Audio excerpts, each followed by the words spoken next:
We've talked a lot about Zuko and Katara on this channel, but what happens after that relationship starts, if it did start? Say they get together. What next?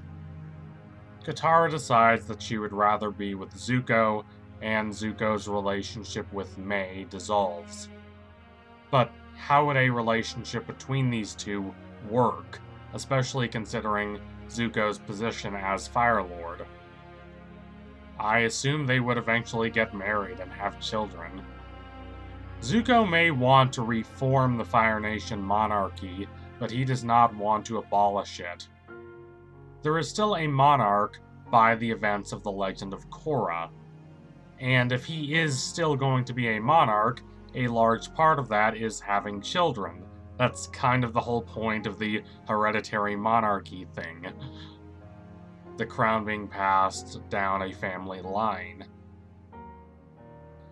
But what would Katara's long-term relationship with Zuko be like? Would it be better than her life with Aang? Well, let's investigate. First, we have to consider what we are comparing the Katara and Zuko pairing to. The Katara and Aang marriage is far from perfect. This is a little surprising to me, considering that both The Legend of Korra and Avatar: The Last Airbender were made by the same people, Michael Dante DiMartino and Brian Konietzko, both of whom heavily supported the Katara and Aang pairing. We get to see the aftermath of this relationship, and the results are not pretty. I have to appreciate the creator's willingness to examine this pairing that they created and realize that it's not perfect. As in the original show, Avatar: The Last Airbender, we do not get much insight into Katara's feelings. We do not know if the romantic fire between her and Aang kept burning. What we do know, however, is that the duties of caring for the kids fell heavily on Katara, as Aang was too busy going off performing his duties as the Avatar.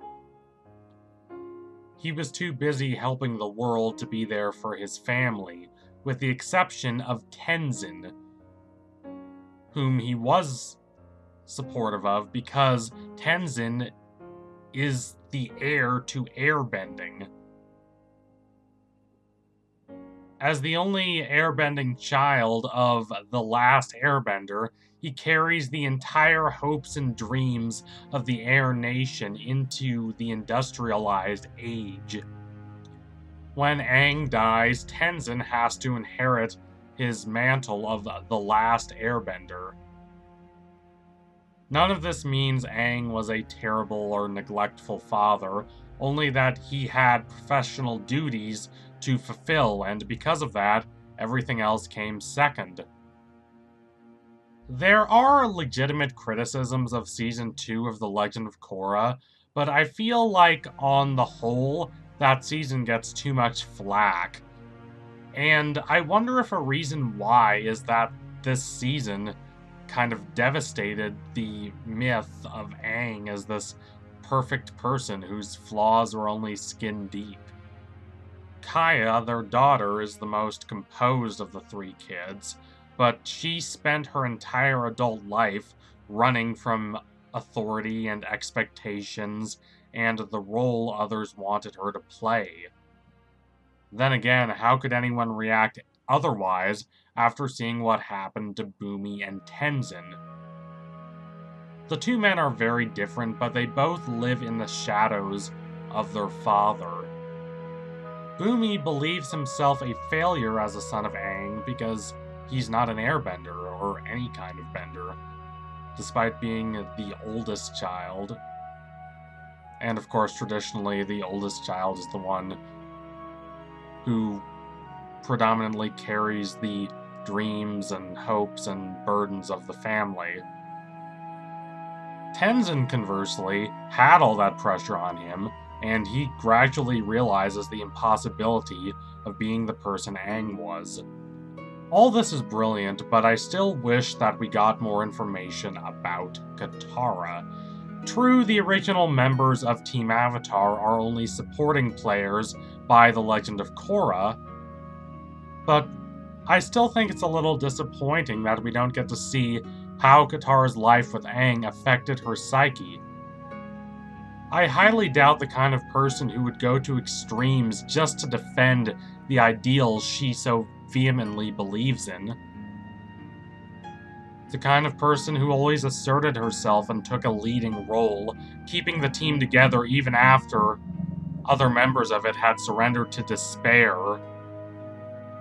I highly doubt this person would be entirely satisfied with having to take on the role of caring for the children. While Aang did very little of that, and instead enriched his legacy as the hero of the world. There's little evidence that anyone in this world remembers Katara as being much of anything other than the wife of Aang, and the mother of Tenzin, Aang's heir. Would this have been different if she had ended up with Zuko? In a few ways, yeah, I believe so. Now, I'm not delusional. I do not think this relationship would be perfect. It would have been flawed, and both of them would have made a million mistakes, but there is still reason to believe this relationship would have benefited them both. Unlike the Avatar, whose duty is to the world, running around to different continents and trying to restore balance, the Fire Lord's role is more stable. Obviously, Zuko has a lot to do in the first few years immediately following the end of the series. He faces an ultra-royalist coup, seeking to remove him and replace him with his father, Ozai. He also has to handle the issue of the Fire Nation colonies. Aang's plan is to force everyone of Fire Nation ancestry to leave the colonies, even if they had never been to the Fire Nation and had lived in that colony their entire life. Zuko opposes Aang on this, and Aang eventually comes around, leading to the multicultural world that exists by the events of The Legend of Korra. Speaking of that multicultural world, Aang and Zuko create Republic City, a place that symbolizes a new horizon, a new kind of world, a place where the boundaries between the four elements and the four nations have become significantly more porous. But as the comics demonstrate, much of this happens in the first few years after the end of Avatar: The Last Airbender. It happens very quickly. Zuko as Fire Lord will be busy, but he will not have to be gone as frequently as Aang is. This means he has more time to spend with Katara and their children. I'm not sure they would have 3 children either. Ozai and Ursa only had 2, Zuko and Azula. Iroh and his wife, whose name we don't know, only had 1 child, Lu-Ten. Well, we've seen some characters in the show with a lot of kids, such as Suyin in The Legend of Korra, who is 5. That's more an exception than the norm. I'm willing to bet that Aang and Katara only had 3 kids because the first 2 were non-benders, meaning that if they didn't have another kid, there would be no one to pass on the airbending heritage to. The Air Nation would die with Aang, and that's a depressing thought. Tenzin has 4 kids, but you have to wonder if that's partly only because he wanted to help repopulate the world with airbenders. If Zuko and Katara have fewer kids and Zuko helps take care of them, then this would leave more time for Katara to live her own life, especially with all the help that would be provided by the palace servants. Just imagine them waking up in the royal palace at sunrise, unstressed and ready to see wherever life is going to take them. Being a world leader is difficult in the best of times, but if Zuko and Katara manage to crush the pro-Ozai movement and change the culture of the Fire Nation from one focused on war and conquest to one focused on peace and progress, they might have time to enjoy themselves and their new life. I doubt Katara would ever get used to the extravagance of the royal palace, and I'm not sure how much Zuko would like it either, considering that it reminds him of his old life, the life that trapped him in a mindset he had to spend 3 years escaping from, the life he finally turned his back on to go join the Avatar. So they might find a place to stay that's more intimate and less luxurious, although I'm sure it will have plenty of comforts, so they can still enjoy themselves. It would not be all fun and games. I doubt it would be easy to convince someone from an ethno-nationalist empire to accept that the Fire Lord has married someone from one of the so-called savage tribes the Fire Nation has spent a century burning and exploiting. This might increase the pushback against Zuko from the reactionary sides of the military and bureaucracy. But Zuko and Katara have survived worse.